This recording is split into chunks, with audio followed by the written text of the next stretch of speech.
The world is getting warmer and at an increasing rate. A large reason for this is CO2 levels in the atmosphere. Since the beginning of the Industrial Revolution, they have risen at an unprecedented rate.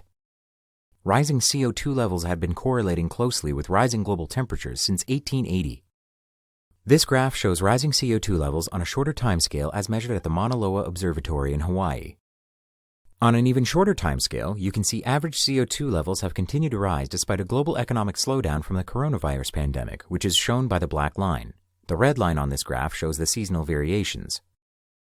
In 1990, the Intergovernmental Panel on Climate Change, or IPCC, published their first assessment report.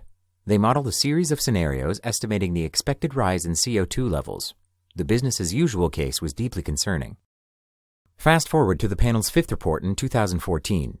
In it, they referred to different scenarios called representative concentration pathways, or RCPs.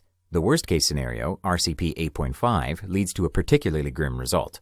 Unfortunately, between 2005 and 2020, cumulative CO2 emissions have tracked within 1% of RCP 8.5. Without substantial action to reduce CO2 and other greenhouse gas emissions, we can expect to experience the worst-case scenario.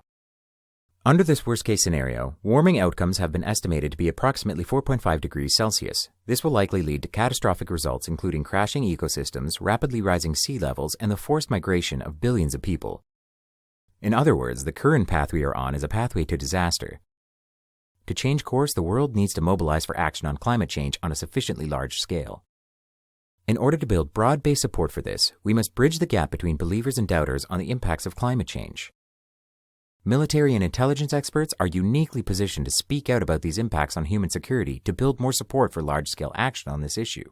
Engaging with civil society to develop strategies that enable everyone to benefit from implementing large-scale action is also key. Join us on May 18th and 19th at our conference to learn more. For more information, visit climatesand.org/CWT.